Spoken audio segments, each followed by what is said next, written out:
name is Shauna Davis, and today I'm going to talk to you about two videos. The first one is Acts of Kindness by Sonia Labaroskei, and the second one is Secrets of Happiness by Brendon Burchard. So the first one, she talks about acts of kindness, doing an act for someone, helping another person out. So she talks about if we help someone else out, that brings us happiness. That means that we are a generous person. So her theory is if we do something for another person, that brings us happiness because that shows that we are a good person inside. So she did a study with her students where they had to do acts of kindness. One of his acts of kindness was going to see his grandmother. Another student's acts of kindness was giving a homeless guy money to get food. So if you compare the two, you can definitely see a difference with the first student and the second student. Some people will say, well, how could the first one be an act of kindness because isn't that what you're supposed to do? But how people's brains and minds work is just totally different. My acts of kindness could be totally different from your acts of kindness. The second video, he talks about Secrets of Happiness by Brendon Burchard. He talks about being happy within, finding that happiness from yourself. He talks about from the past, accepting it, acknowledging our struggles, but being happy that we're not in that place anymore. And present, being happy now, engaging with people, interacting. Being happy that we are able to wake up and see and breathe. And then he talks about being happy in our future, getting excited to see what our life is going to be like, being happy to figure out what is going to happen tomorrow and the next day.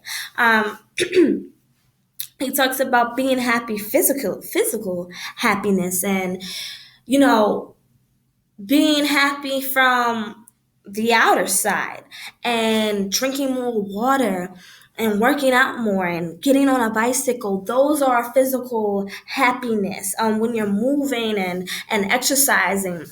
He also talks about being happiness when it comes to being spiritual and about if you have faith and you believe in a higher power, you believe that something good is going to happen, um, that the higher power that you believe in is going to make everything okay. He also talks about thinking positive. If you think positive, your mindset changes. Your whole mind is different because you're thinking in a clearer, positive more way than instead of being negative about your day and about your past and about your future. Which one that I think is more scientific will definitely have to be Acts of Kindness by Sonia Labaroskei. She talks about in the beginning, she talks about happiness for a lifetime, right? So then she talks about happiness for an hour. If you're happiness for an hour, you would take a nap. Okay, these are all studies that have shown it will bring you happiness. Okay, so she talks about an hour. If you take an hour, right, of sleeping, you'll be happy. Happiness for a day would be going fishing. Going fishing will make you happy. Happiness for a month, getting married. And then she talks about happiness for a year is fortune. And then happiness for a lifetime is helping others out, right? So these are her scientific methods of step by step of how to be happy with these scientific examples that she has. Brendon, he doesn't really do a good job at being scientific. He's just more at what he knows and not really what he studied. Sonia is more of she studied these methods, so therefore she knows that they work because people have tested them out, have tested her theories out. As far as in Brendon, he's just going by from personal experience and realizing happiness within and not from a scientific point. So the three so that was my main thing about that is that acts of kindness is a more scientific method than secrets of happiness.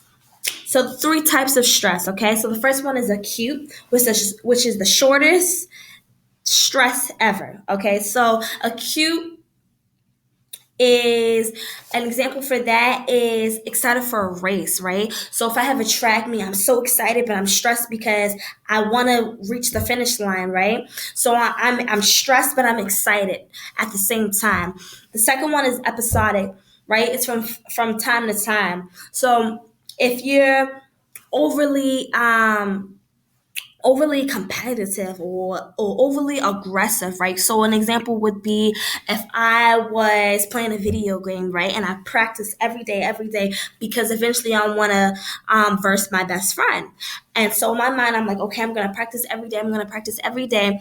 I'm working my brain more than it really has to. I'm stressing myself out more than it really has to because I'm overly competitive. So that when I see that person, my game point, my mind is focused on the game because I already know exactly what to do because my mind has rehearsed it.